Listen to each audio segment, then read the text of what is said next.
स्वागत है आप सभी लोगों का मेरे चैनल साइंस टू टेक्नोलॉजी में। मैं अनुपम विपुल आप सभी लोगों का स्वागत करता हूं आज के शो कंप्यूटर वेडनेसडे में। आज हम लोग बात करेंगे सर्वर इन स्पेस, जो काफ़ी कंपनी क्लेम कर रही है कि वो डेटा सेंटर को लेंगे और अंतरिक्ष में फेंक देंगे। तो आइए इसे समझते हैं। तो सबसे पहले समझिए प्रॉब्लम क्या है जो इसको उठा के फेंकने की बात हो। प्रॉब्लम यह है कि हमारा जो हंगर है कंप्यूट के लिए, वो पागल हो गया है। और एआई के बाद से ये बहुत ही ज़्यादा पागल हो गया है। मतलब कि ये सब का, चूँकि ये सब रिमोट एरिया में बनाया जाता है तो समझ में नहीं आता, लेकिन ये सब कुछ-कुछ केसेस में न्यूयॉर्क के साइज़ के बन रहे हैं। मतलब कि पूरा नी मैनहट्टन लीजिए, उतना साइज़ का ये सब बन रहा है। पागल जैसा बड़ा है। तो रहा बात, और इससे दर्द ये है, और मतलब बैंड बज रहा है लोगों का, कि ये इतना बिजली और इतना पानी गटक रहा है कि मतलब अगर ये रिमोट कम्युनिटी वालों को पानी खत्म हो जा रहा है, बिजली खत्म हो जा रहा है, उनको बिजली पे टैरिफ देना पड़ रहा है, और ये लोग सब गटकते जा रहे हैं। और ये तो अभी जो होड़ स्टार्ट हुआ है, और जितने के प्लान बन रहे हैं, मतलब कि ये हालत बद से बदतर होने में ज़्यादा टाइम नहीं लगेगा। तो ये समझिए, और ये प्योरली अनसस्टेनेबल है। मतलब कि आप जिस स्पीड से इसको डालते जा रहे हैं, क्योंकि इनको कुछ लग नहीं रहा, हाँ भाई 1 गीगावाट का प्लांट यहाँ डाल दिया, 10 गीगावाट का वहाँ डाल दिए। मतलब 1 गीगावाट अब ऐसे क्रॉस कर रहे हैं जैसे कोई बात ही नहीं है। 1 गीगावाट, अरे कोई बात नहीं है। सर 1 गीगावाट का कोल पावर प्लांट बनाने में टाइम लगता है। न्यूक्लियर भी बनाने में टाइम लगता है। आप बस डालते जा रहे हो, डालते जा रहे हो, डालते जा रहे हो, और ये सब डेड लोड है। यानी कि 24/7 चलता है। मतलब फैक्ट्रीज़ भी वैसे नहीं चलते हैं, लेकिन ये चलता रहता है 24/7 365। तो ये एकदम फ्लैट आउट, मतलब कि इसे लॉन्ग टर्म नहीं कर सकते हैं। तो और अगर फ़ोर्स कर दिए तो हम ही लोग मारे जाएँगे, ये समझना बहुत ज़रूरी है। ये मतलब ये सीधा है कि थोड़ा-सा होता है, ओवर सैचुरेशन हो गया, ठीक है, कोई बात नहीं। लेकिन ये पागलपंती जो चढ़ गया है, ये बहुत सीरियस समस्या है, और रावत पूरी दुनिया डील कर रही है इससे। चाहे वो चाइना हो, चाहे यूरोपियन यूनियन हो, चाहे अमेरिका हो, सब लोग पगला गए हैं इसके पीछे, और ये एक रेस बन गया है, तो अब कोई रुक भी नहीं रहा। तो प्रॉब्लम सीरियस है। तो रहा बात अंतरिक्ष में डालने से कैसे सॉल्व हो जाएगा? तो अंतरिक्ष में सबसे बड़ा बात क्या है? There is a lot of space in a space. मतलब स्पेस में क्या चीज़ की कमी नहीं है? स्पेस की कमी नहीं है। तो जगह जो है उसका आपको टेंशन लेना ही नहीं है। पहला तो वो हो गया। दूसरा, ऑन पेपर आप 24/7 सोलर पावर निकाल सकते हो, तो बिजली का भी टेंशन खत्म हो जाता है। रहा बात कि आप बहुत सारे नेचुरल डिज़ास्टर से आज़ाद हो जाते हैं, जैसे कि आपका अर्थक्वेक नहीं आएगा, सुनामी नहीं आएगा, साइक्लोन नहीं आएगा, बहुत सारी चीज़ खत्म हो जाता है। दूसरा, आम पब्लिक को लगता है कि अंतरिक्ष कोल्ड है, हम लोग पूरा पिक्चर्स में दिखाते हैं कि ठंडा है, ये है, तो स कूलिंग का भी टेंशन खत्म हो जाएगा। और हमारे पास कॉन्स्टेलेशन भी पहले से बन गए हैं, जैसे कि कुछ साल पहले तक अगर आप बोलते कि 1000 8000 सैटेलाइट्स होते लो अर्थ ऑर्बिट में, कोई नहीं मानता। लेकिन अभी तो उतना इलॉन मस्क अकेले करके बैठे हुए हैं स्टारलिंक के थ्रू से, और कुछ-कुछ साल के अंदर बहुत सारे और कंपनी भी आ जाएँगे। तो स्कोप दिख रहा है लोगों को कि अंतरिक्ष में जगह की कोई कमी नहीं है, जितना बढ़ाना है बढ़ाओ। बिजली का कोई कमी नहीं है, जितना बड़ा बनाना है बनाओ। आपको बहुत सारी चीज़ से आज़ादी मिल जाता है, और आपको कूलिंग का टेंशन नहीं होगा। तो और रहा बात की फाउंडेशनल लेवल, मतलब कि ये क्लेम करना 1990s में लोग हँसते।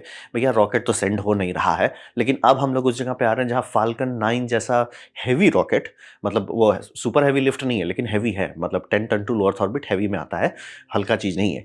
हम लोग किलोग्राम में सैटेलाइट भेजते हैं। तो आप समझना बहुत ज़रूरी है कि वो हष्ट-पुष्ट तंदुरुस्त है। वो ऑलमोस्ट वहाँ पहुँच गया है कि हर 2 दिन पे 1 लॉन्च होने पे आ गया, ऑलमोस्ट। तो अब मतलब लोग ड्रीम कर सकते हैं। तो रहा बात कि ये सब हो कैसे गया, जब पहले कोई सोच भी नहीं रहा था, अब क्यों हो रहा है? बात ये है कि रॉकेट का डेवलपमेंट हुआ है। क्योंकि स्पेस के बारे में हम लोग सोच ही रहे हैं। आप साइंस फिक्शन देखिए, स्पेस में ही सब चीज़ हो रहा है। चाहे वो आप पुराने ज़माने का नॉवेल्स पढ़िए, चाहे मतलब 90s का कैंपी टीवी शोज़ देखिए, या मतलब मॉडर्न साइंस फिक्शन देखिए, सब में स्पेस में ही हो रहा है। तो हम लोग जा क्यों नहीं रहे हैं स्पेस में? रॉकेट नहीं है। तो वही समझिए, और ये सारा चेंज हुआ है एक रॉकेट से, फाल्कन 9 से। फाल्कन 9 जब बूस्टर को लैंडिंग करना शुरू किया, ये गाड़ी बदल दिया। मतलब कि इससे पहले तक सारे रॉकेट मतलब बहुत छोटे बनाए जाते थे, जितना पेलोड, जैसे आपका पेलोड 10 टन का है, 10 टन का रॉकेट बनाते थे, काम खत्म। ये उल्टा चले कि सर हमारा पेलोड जो यानी कि कमर्शियल रीसप्लाई मिशन का था, वो मान लीजिए 10 टन चाहिए, ये रॉकेट को बढ़ाते चले गए कि रॉकेट 15 करेगा, सर 20 करेगा, लेकिन वो एक्सपेंडेबल में करेगा। आप रीयूज़ करो, मतलब ओवर बिल्ड करके इसका फ़ायदा उठा लिए। मतलब जैसे होता है ना बिज़नेस में, कई बार आप बहुत सारे प्रोडक्ट में मार्जिन दे देते हो एक्स्ट्रा, ताकि मतलब आप सेल्स, डिस्काउंट ये सब दे सको। ये वही वाला लॉजिक पे चले कि रीयूज़ करने में लॉ ऑफ फिज़िक्स में लॉस होगा आपका पेलोड का। तो अगर आपका रॉकेट ही बहुत बड़ा है, तो पेलोड का लॉस के बाद भी आप यूज़फुल रहेंगे। तो ये इन्होंने किया, और रहा बात, मैं क्लियर करता हूँ, मैथमेटिकली काफ़ी लोग सोच चुके थे, ट्राई भी किया गया था। लेकिन ये तुक्का मारना और उससे सक्सेस करना, ये फाल्कन 9 कर दिया। और इसके बाद से रीयूजेबल रॉकेट एक हकीकत बन गया। अब रहा बात, आप कह सकते हो कि स्टेज 2 तो नहीं यूज़ हो रहा है, लेकिन स्टेज 2 स्टेज 1 के कंपेयर में बहुत सस्ता है। मतलब 9 रॉकेट इंजन की जगह पे 1 रॉकेट इंजन है। इतना बड़ा की जगह वो इसका आधा, मतलब 1/4 साइज़ का है। तो ऑब्वियसली मतलब कि ये पार्शियल रीयूजेबल है, मैथमेटिकली बात सही है, लेकिन रीयूजेबल है और अब तो फेयरिंग भी रीयूज़ हो रहा है। तो गाड़ी खुल गई। अब रहा बात कि ये तो हो गया पहला। दूसरा बात है कि बहुत सारी और कंपनी भी ट्राई कर रही है ये करने का, क्या बोलते हैं, फर्स्ट स्टेज को रीयूजेबल बनाया, जैसे कि न्यू ग्लेन, अभी वो दूसरी रॉकेट कंपनी बनेगी जो propulsively रॉकेट को लैंड करा चुके हैं। अ, तो वो भी एक बड़ा गैम्बल खेल रहे हैं, वो भी धीरे-धीरे लाइन पे आ रहे हैं। फिर आपका न्यूट्रॉन है, वो रॉकेट लैब का है, वो भी ट्राई करेंगे कि उसे propulsively लैंड करेंगे। तो मतलब दुनिया बदल गई है। अब हर कोई जो नया रॉकेट डिज़ाइन कर रहा है, वो डे 1 से डिज़ाइन हो रहा है कि रीयूजेबल होना चाहिए। वो यूज़ एंड थ्रो का जो पैराडाइम था, वो शिफ्ट हो रहा है। तो यहाँ पे समझना बहुत ज़रूरी है। ये पैराडाइम शिफ्ट बड़ी बात है। जैसे कि दुनिया आईफ़ोन से पहले थी, आईफ़ोन के बाद है, वैसे ही ये है। स्पेसएक्स फाल्कन 9 से पहले थी, फाल्कन 9 के बाद है। तो ये हो गया। और फुल्ली रियूजेबल रॉकेट, वो भी कुकिंग में चल रही है। बहुत लोग उसको भी कुक करने का कोशिश कर, जैसे ये नोवा रॉकेट है, ये एरोस्पाइक इंजन का इस्तेमाल करके सेकंड स्टेज को रीयूज़ कराने पे लगे हुए हैं। स्टारशिप सीधे ब्रूट फोर्स कर रहा है सेकंड स्टेज को रीयूज़ करने का। तो गाड़ी खुल गई है, लोग लगे हुए हैं। तो ये टेंशन अब आपको नहीं लेना है कि रॉकेट जो है हो ही नहीं सकता, रॉकेट स्केल ही नहीं कर सकता। वो हो सकता है, मतलब पार्शियल रीयूज़ तो ऑलरेडी हो गया है और आने वाले 5-6 साल में पार्शियल रीयूज़ रॉकेट्स नॉर्मल हो चुके होंगे। हाँ, उस टाइम पे लोग मेहनत कर रहे होंगे डुअल स्टेज रीयूज़ करने का, यानी कि फर्स्ट स्टेज भी रीयूज़ करो, सेकंड भी रीयूज़ करो। देखिए वो कौन कंपनी पहले क्रैक कर पाता है। अब रहा बात, ये सारा शुद्ध झूठ है। कारण ये है कि आपको ये समझना पड़ेगा, आम पब्लिक को अंदाज़ा नहीं है कि पावर प्लांट कितना बिजली बनाता है वर्सेस एआई डेटा सेंटर कितना खाता है। 1 गीगावाट का जो रेटिंग है, ये बहुत बड़ा है, बहुत ज़्यादा बड़ा है 1 गीगावाट। हम लोग के डेटा सेंटर अब वहाँ जा रहे हैं कि 1 गीगावाट से ऊपर का ही बात हो रहा है कि भैया ये तो 2 होगा। कुछ-कुछ पगला रहे हैं कि हमको यहाँ कैंपस चाहिए, यहाँ 10 गीगावाट खाएँगे। सर उतने में स्टेट चलते हैं। बहुत ज़्यादा वो इंस्टेंटेनियस डेड लोड वो बहुत ज़्यादा है, बहुत ज़्यादा पावर है। तो इसका मतलब क्या होता है? उतना सोलर पैनल आप लॉन्च नहीं कर सकते। उतना सोलर पैनल अभी हल्का नहीं हुआ है, उतना एफिशिएंट नहीं हुआ है, उतना सस्ता नहीं हुआ है कि आप स्पेस के लिए सोलर पैनल बनाएँ और लॉन्च कर दें और आपको 1 गीगावाट का बिजली मिल जाए। वो अभी सस्ता वाला गांजा है, वो अभी पॉसिबल ही नहीं है। तो ये समझना बहुत ज़रूरी है। और रहा बात जैसे स्पेस में, काफ़ी लोग का है कि उसमें 24/7 मिलेगा। सर आपने कभी कोई चीज़ देखा है स्पेस में जैसे कि ये है? ये दिन-रात, दिन-रात, दिन-रात दोनों होता है इस पे। वो एक तरफ सन की तरफ जाता है, फिर धरती के शैडो में आता है। सन की तरफ जाता है, धरती के शैडो में आता है। ऐसा बहुत कम ऑर्बिट है जिसमें आपका 24/7 इंटू 365 सन मिलता रहता है। मेजॉरिटी में नहीं मिलता है, इंक्लूडिंग सन सिंक्रोनस ऑर्बिट, उसमें भी ये दिक्कत होता है। बहुत इंजीनियरिंग कीजिए, बहुत मेहनत कीजिए, जियो स्टेशनरी में भी आपको ये दिक्कत होगा कि 1 महीना के लिए आप बार-बार 30-40 मिनट के लिए शैडो में जाइएगा। बहुत टाइम में आप ऐसा एडजस्ट कर सकते हैं कि कोई दिक्कत नहीं हो, लेकिन उसमें भी एक पीरियड आ जाएगा कि आपका ये जाना पड़ेगा। अब रहा बात कि आप बात कर रहे हो 1 गीगावाट का, यानी कि 1 गीगावाट आवर का बैटरी आपको चाहिए होगा अगर 1 घंटे का शैडो में आप जा रहे हैं। जैसे आईएसएस है 90 मिनट शैडो में रहता है। तो आप समझ सकते हैं, ये बोल देना कि 24/7 पावर है, लेकिन वो रियल अभी नहीं है कि कहीं पे भी आप बस हम जा रहे हैं, जैसे लोअर अर्थ ऑर्बिट जहाँ सबसे आसान है जाना, वहाँ पे 90 मिनट का पीरियड रहता है, यानी कि 50% टाइम आप ऑफ हैं। मतलब सोलर पैनल आपका डबल साइज़ हो जाएगा कि लगाओ, लेट्स जस्ट सिंप्लीफाई कर देते हैं। मान लीजिए कि आपका सोलर पैनल 2 गीगावाट आवर का है, 1 गीगावाट आवर वो बैटरी में डाल रहा है, 1 गीगावाट आवर से वो लोड चला रहा है। शैडो में गए तो फिर वो जो बैटरी था वो चलाने लगेगा, फिर ऐसे करेंगे। समझ रहे हैं? अब आपका सोलर पैनल का भी साइज़ बड़ा हो गया, बैटरी भी डालना पड़ रहा है, कहाँ से डालेंगे? तो ये हकीकत में नहीं है कि बस हम ना ऑर्बिट पे डालेंगे, उस पे 24/7 चलेगा, ऐसा नहीं सर। आपको ऐसा बनाना पड़ेगा डेटा सेंटर की ऑन ऑफ होता रहे तुरंत, लेकिन वो तो प्रैक्टिकली नहीं है, डेटा सेंटर कभी बंद ही नहीं होता है। तो वही है। ये बात सब लोग पता नहीं कैसे सब लोग हटा दे रहे हैं, और आप बोलोगे कि लग्रांज पॉइंट में हम डाल देंगे। सर जियो स्टेशनरी में जाने में हमारी रॉकेट्स की फट जाती है। मजाक भी नहीं कर रहे, सही में फट जाते हैं रॉकेट। मतलब आपका जो रॉकेट, जैसे कि अगर न्यू ग्लेन को अगर आप देखते हैं 45 ton to low earth orbit, ओए होए होए, भरपुष्ट है। कितना ले जाएगा सर जियो स्टेशनरी पे? 13 में बोल जाता है। लग्रांज पॉइंट में 6-7 पे हो जाएगा। तो समझना बहुत ज़रूरी है। बहुत आप बोल दो हम यहाँ रख के देंगे कि परफेक्ट रहेगा, कर सकते हैं, लेकिन बस वज़न नहीं ले जा सकते। तो ये तो आपको एकदम फैक्चुअली आना है कि ऑन पेपर ये बात साइंटिफिकली सही है। इंजीनियरिंग वाइज़ वो सही नहीं है कि आप ऐसा जगह पे लगा सकते हो कि 24/7 आपको सनलाइट मिले। तो वो तो एक सबसे बड़ा बात हो गया। और दूसरा, ये पता नहीं कैसे लोग भूल जा रहे हैं कि स्पेस कोल्ड कह रहे हैं। स्पेस कोल्ड नहीं है, स्पेस वैक्यूम है। यानी उसमें कुछ नहीं है, ना ठंडा है ना गर्म है, वैक्यूम है। आपको बचपन में पढ़ाया गया होगा स्कूल में, vacuum is a perfect insulator. यानी कि जब आईएसएस देखते हैं तो इसमें ये सोलर पैनल है। रहा बात, ये सोलर पैनल अगर अंदर आ, अंदर आदमी ऊपर चला जाएगा। तो ये रेडिएटर जो व्हाइट वाला आप देख रहे हैं वो रेडिएटर है, वो ठंडा करता है उसको। ये स्पेस शटल देख रहे हैं, इसका दरवाजा में ये जो देख रहे हैं ढक्कन, वो लिटरली रेडिएटर है। रेडिएटर अगर नहीं डालेंगे वो अंदर लोगों को भूंज देगा। स्पेस वैक्यूम है। और रहा बात, यहां तक तो आप ऐसा बना सकते हैं, मैं एकदम क्लियर करता हूं, ऐसा नहीं है कि हर सैटेलाइट में आपको रेडिएटर की जरूरत है। बहुत जो लो पावर रहता है वो पैसिवली कूल कर लेता है, लेकिन जब आप 1 गीगावाट का बात कर रहे हैं वो पिघल जाएगा, क्योंकि उतना स्पीड से एनर्जी फोटॉन्स के माध्यम से नहीं निकलती। आपको बहुत बड़ा रेडिएटर लगाना पड़ेगा। जैसे कुछ लोगों का डिजाइन है कि जितना बड़ा सोलर पैनल होगा उसके पीछे उतना बड़ा रेडिएटर लगा होगा। इसलिए सर, मैं एकदम क्लियर करता हूं, फिजिक्स में आपको कोई चीज मना नहीं कर रहा है। इंसान का इंजीनियरिंग जो अभी है, 10,000 साल बाद क्या होगा, 100 साल बाद क्या होगा, उसका नहीं पता। अभी जो है वो थियोरेटिकली भी मान नहीं जाता कि आप सर 1 गीगावाट आवर डाल दो और उसको एकदम जी जी चला लो। हाँ, 1 गीगावाट आप इन प्रिंसिपल ये कर सकते हैं, एनर्जी ये कर सकते हैं, बीम कर सकते हैं। अगर उसका पूरा पाइपलाइन सही चल रहा है तो आपका मेजॉरिटी एनर्जी धरती में आ जाएगा, तो उसको कूलिंग की जरूरत नहीं पड़ेगी, तो वो हो जाएगा। तो ये समझना बहुत जरूरी है कि ये बस बोल रहे हैं हम ना 1 गीगावाट का डालेंगे। सर, किलोवाट में हम लोग ये आईएसएस बनाए और ये ट्रक के साइज का रेडिएटर है। किलोवाट में ये हालत हो रहा है। इसमें भी वही है, बहुत ज्यादा नहीं था कि 5 मेगावाट है, 10 मेगावाट है। मेगावाट तो हम लोग छुए भी नहीं है। और रेडिएटर चाइनीज स्पेस स्टेशन देखिए, बड़ा बड़ा रेडिएटर है, सब में वही है, बड़ा बड़ा रेडिएटर चाहिए। बिजली को कोई टेंशन नहीं है, सोलर पैनल लगा दो, रेडिएटर कहाँ से होगा। अब वही है कि जैसे आप लोअर ऑर्बिट कहते हैं तो वो 500 टू 2000 किलोमीटर के आसपास में माना जाता है। उसमें ऐसा कोई स्टेबल लॉन्ग टर्म ऑर्बिट नहीं है जिसमें आप रखिए और 24/7 सनलाइट मिले। आप बहुत ऊपर जाते हैं जियो स्टेशनरी, जियो स्टेशनरी में ये रहता है कि आप ऐसा कर सकते हो, रफली, अब डिपेंड करता है एग्जैक्टली कौन इंक्लिनेशन है, कौन सा ऑर्बिट है। रफली कहा जाता है कि आप ऐसा कर सकते हो कि 10 महीने तक आपको 24/7 सन मिलेगा, बल्ले बल्ले। लेकिन फिर तो बैटरी पे आना ही पड़ेगा। तो आपको ये करना होगा, हाँ 10 महीना ये चलेगा, फिर उसके बाद 2 महीना बंद रहेगा, फिर 10 महीने चलेगा, फिर 2 महीने बंद रहेगा। बहुत सारा डिटेल लोग बस 24/7 सन। सर अभी प्रैक्टिकल नहीं है। बिजली सर उतना तो डिस्कशन ही नहीं है, रेडिएटर है ही नहीं। और दूसरा एक आपको भी समझना पड़ेगा, जब आप कंप्यूटर्स के बारे में बात कर रहे हैं, जनरली कोशिश किया जाता है कि उसे बहुत गर्म ना रखें। आप नहीं चाहोगे कि आपका कंप्यूटर का सिलिकॉन 150 डिग्री सेल्सियस पर है, ऑब्वियसली चाहोगे 90 रहे या आइडियली 50 पे रहे। अब रहा बात कि 50 डिग्री आप करते हैं तो 50 डिग्री से बाहर डंप करना हीट बहुत मुश्किल है।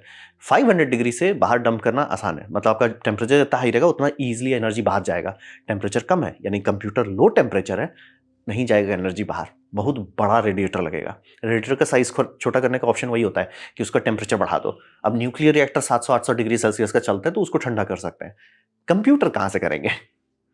तो वही, ये एकदम शुद्ध झूठ पे पता नहीं कैसे लोग चल रहे हैं कि भैया हमने बस ऐसे ले जाएंगे। 1 गीगावाट आवर अभी के लिए नहीं कर सकते। और वही बोल रहे 1 गीगावाट कितना होता है, 1 गीगावाट जितना आपके अभी के डेटा सेंटर खा रहे हैं, अभी के डेटा सेंटर।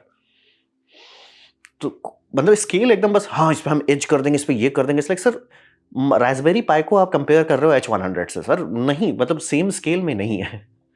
वही, और स्पेस ठंडा है, इसलिए वो तो मेरे को गुस्सा लगा। वो मैंने अच्छे अच्छे यूट्यूबर का देख लिया, मेरे को गुस्सा लग गया यार। यार आपको तो पता होना चाहिए कि स्कूल में पढ़ाया जाता है कि vacuum is a perfect insulator. बना के देखे हैं कि भैया बहुत ठंडा करने में बैंड बच जाती है, ठंडा करना पड़ता है। जैसे वही बोला कि समुद्र में रख देंगे ठंडा हो जाए, वैसे थोड़े होगा, उसमें रेडिएटर चाहिए, पानी घुमाना पड़ेगा, नहीं तो surface area to volume ratio आपकी बैंड बजा देगा। तो रहा बात कि अगर मैं बता पा रहा हूं तो बाकी लोग क्यों नहीं बता रहे। पहली बात, बहुत लोग बता रहे हैं, जितने लोग के पास जो बुद्धि है वो अच्छे से बता दे रहे हैं, सुनने में अच्छा लगता है। बट सर अभी मतलब एज ऑफ नाउ 2025 में थ्योरेटिकली भी हमारे पास कोई टेक्नोलॉजी है, दैट इज इंक्लूडिंग अगर स्टारशिप चलने लगे तो भी कोई नहीं है। तो रहा बात कि ऐसा होता क्यों है, ऐसा होता है जिसे हम लोग कहते हैं स्टॉक मार्केट से। स्टॉक मार्केट क्यों है कि स्टॉक मार्केट चलता है स्पेकुलेशन पे। स्पेकुलेशन किस पे चलता है, इमोशन पे। इमोशन किस पे चलता है, हाइप और सपने पे।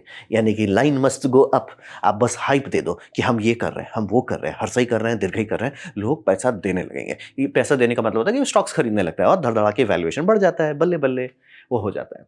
और रहा बात की ये एग्जैक्ट भूत जो है कि डेटा सेंटर को ठंडा कर दें, डेटा सेंटर का जो लैंड फुटप्रिंट है वो कम कर दें, ये एग्जैक्ट भूत काटा था लोगों को कुछ दिन पहले कि भाई हम समुद्र में कर देते हैं, जगह का कमी खत्म हो जाता है, ठंडा करने का टेंशन खत्म हो जाता है।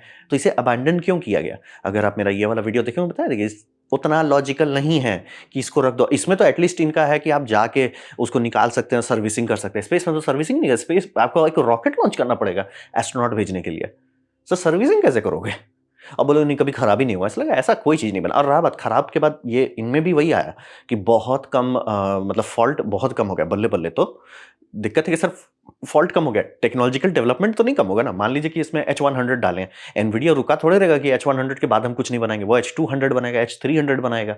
और अगर आपको उसको बना के रख देना है कि भैया 5 साल तुम ऑर्बिट में रहो, 5 भी तो बहुत कम बता रहे हैं स्पेस एसेट के लिए। मान लीजिए 10 साल है, सर वो 10 साल में बाद कचरा हो चुका होगा। वो तो 3 साढ़े 3 साल में कचरा हो जाएगा कि सर उससे बेटर है कि अभी ये चिप बनाइए। और आप ये अभी कंपेयर कर सकते हैं, इसमें भी वही हुआ था कि जो सिलिकॉन है मार्केट में, वो सिलिकॉन आज जितना बढ़िया है, मतलब कि उसमें आप एक्स अमाउंट ऑफ मनी डाल रहे हैं, वाई अमाउंट ऑफ कंप्यूट निकाल रहे हैं, वही बिजली के मामले में आप उतना ही पावर डाल के उससे 4 वाई तक कंप्यूट निकाल पा रहे हैं। तो जो वो पुराने वाले, जो उनको बंद करना पड़ेगा कि भैया हम बिजली वेस्ट नहीं कर सकते इस पे। ये हो चुका है। अगर आप देखेंगे कि अमेरिका में बहुत जगह पे अबैंडन्ड सोलर कॉन्सन्ट्रेटर पड़े हुए हैं कि भैया सोलर क्यों? क्योंकि सोलर इतना बिजली का दाम घटा दिया कि उसका वो बिजली बेच के भी कुछ नहीं कर सकते। तो ये समझना बहुत ज़रूरी है कि ये यही वाला प्रॉब्लम आएगा, बस 10-20 गुना बढ़ जाएगा। यहाँ तो एटलीस्ट आप ये कर सकते हो कि हाँ भाई, अच्छा चलो मान लो 5 साल चलेगा, 5 साल बाद खोल गया। सर आईएसएस को बहुत साल से चलाया जा रहा है, दशकों से चलाया जा रहा है। ऐसा आप स्पेस एसेट नहीं बना सकते कि हम बनाए हैं उसमें बस हर साल जा के हार्ड ड्राइव बदल रहे हैं। और सर कितना टन आपको बदलना पड़ेगा? तो वही एकदम कॉन्टेक्स्ट नहीं बनता। तो आपको यही समझिए, स्टॉक का है वो फ़ायदा उठा रहे हैं कि आपको हुलुलुलु करा दे रहे हैं, ऑर्गेज़म दे दे रहे हैं, आप खरीद ले रहे हो स्टॉक्स, नंबर ऊपर भाग जा रहा है और वो तो अमीर हो जा रहे हैं उसके बाद। दूसरी बात, जब आप चाहते हैं कि कोई चीज़ सच हो, जैसे कि जो अमेरिका में जो लोगों को तकलीफ हो रही है कि भैया उनका नल का पानी का प्रेशर खत्म हो गया है, दहाड़ने जैसा आवाज़ आता है क्योंकि उतने सारे फैन्स चलते रहेंगे फुल स्पीड पे। और मैं कंप्यूटर ब्लॉक के अंदर नहीं बता रहा, कूलिंग टावर जो बड़े-बड़े चलाते रहे, हुर्र आवाज़ आ रहा है, फ्रस्ट्रेट हो जा रहे हैं लोग। वो तो मानेंगे नहीं, भैया स्पेस में फेंको, भैया मेरा जीना क्यों हराम कर रहे हो? वो भी चाहेंगे। तो अगर आप कुछ ऐसा सपना है जो आप चाहते कि सच हो, आप देखोगे थोड़े। आप देखोगे थोड़े कि मुझे ही बचपन में स्कूल में पढ़ाया गया था कि वैक्यूम इज़ परफेक्ट इंसुलेटर। अच्छा चांसेस है आपके घर में थर्मस है जो वैक्यूम इंसुलेटर पे चल रहा है। लेकिन आप बुद्धि थोड़े लगाएँगे क्योंकि आप चाहते कि वो सच हो। ये आपकी गलती है। आप चाहते हो कि ये सच हो, इसीलिए आप सारा अपना आँख-मुँह बंद कर देते हो। और उसको टर्बो चार्ज करता है आर्गुमेंट फ्रॉम अथॉरिटी। ओह! तुमको पता है तो उनको नहीं पता है। इसलिए उनको पता है, वो ये कर रहे हैं। आपको ये समझना है कि वो ये कर रहे हैं। इट्स लाइक सोलर रोडवे वालों को पता था कि वो चूना लगा रहे हैं लोगों को, लेकिन वो $2 बिलियन लेके चूना लगाए। अब आपको समझना था कि $2 बिलियन उनको नहीं देना था कि रोड के नीचे सोलर पैनल नहीं लगाते हैं। वो आपका लॉजिक था, लेकिन आप तो आर्गुमेंट फ्रॉम अथॉरिटी कर दिए क्योंकि आप चाहते थे कि ये मैजिकल ऑर्गेज़म सच हो। तो वही समझना है, उनको क्या मिलेगा ये करने से? उनको सब्सिडी मिलेगा। सरकार बोलेगी कि अरे! आप ये स्पेस में करना चाहते हैं, ये हम आपको ग्रांट दे रहे हैं, पैसा दे रहे हैं, सब्सिडी दे रहे हैं, स्टॉक का वैल्यू राइज़ होगा। वो अमीर बन जाएँगे और आप भूखे मारे जाएँगे। और ये समझना बहुत ज़रूरी है, ये सारे का हाइप होने के लिए आपको खरीदना ज़रूरी है। यानी कि ओह! हाँ, ये है। अगर पूरा पब्लिक का इसका ये खत्म हो जाए, क्या बोलते हैं, अरे! फालतू का मूर्ख बना रहे हैं स्पेस में करने का। मतलब कि पूरा जो परसेप्शन बदल जाए, तुरंत ये स्टॉक वैल्यू क्रैश करेगा, तुरंत ये सब बंद करो, ये स्कैम नहीं चल रहा है। अगर स्कैम करने से उनको फ़ायदा होता है, तो वो ऑब्वियसली करेंगे। ये पता नहीं लोगों के दिमाग में क्यों घुस गया कि इंजीनियर एकदम सर्वसत्यम है, सब चीज़ करेंगे। भैया जज तो होते नहीं जिनको उसी के लिए बैठाया जाता है। इंजीनियर किसी भी चीज़ पे काम करेंगे, आप उसे पैसा दीजिए तो। ये हो रहा है, मतलब आपके लिए भविष्य का गड्ढा खोदा जा रहा है और आप अभी भी कूदने को तैयार हैं। तो ये आपको ये हो चुका है। एग्ज़ैक्ट यही वीड फूँके थे लोग, हो चुका है। आप देखिए कि 2 साल में कितना जीपीयू का ग्रोथ हुआ है, 5 साल में कितना ग्रोथ हुआ है। आप चला नहीं पाएँगे, आप सारा जो इन्वेस्टमेंट है आपको भैया बदलना पड़ेगा। मतलब जितना लॉन्च किए थे फिर उतना लॉन्च करो कि सारे हार्डवेयर बदलो। तभी बोल रहे हैं कि ये हो, आप बस चाहते हो कि ये सच हो, इसीलिए आप सुन रहे हो, मान रहे हो और आर्गुमेंट फ्रॉम अथॉरिटी कर रहे हो। और उसी का फ़ायदा उठा के ये लोग कर रहे हैं कि भैया आप चाहते हो ये सच हो, इसीलिए आप मान लोगे, उसके बाद हम आपकी ले लेंगे। तो ये था मेरा प्रेज़ेंटेशन। ये स्पेस में स्पेस स्टेशन की जगह पे डेटा सेंटर डालेंगे तो क्या होगा। उम्मीद करता हूँ आपको अच्छा लगा, कुछ सीखना, कुछ समझ में आया। अगर ऐसा है लाइक कर दें, दोस्तों शेयर कर दें, उससे मेरा काफ़ी भला होगा। नहीं अच्छा लगा, नहीं पसंद आया, कोई बात नहीं, आप डिसलाइक दबा सकते हैं, मैं कहूँगा डिसलाइक 2 बार दबाएँ, उससे मुझे पता चलेगा कितना नापसंद हुआ है। मैं आपसे कहूँगा कमेंट लिखें, मैं हर कमेंट को पढ़ने की कोशिश करता हूँ। आपसे कहूँ सब्सक्राइब कीजिए, बेल दबाइए अगर आप फ्री हैं तो। आपने वीडियो दिखा जानकर मुझे बहुत खुशी हुई। धन्यवाद।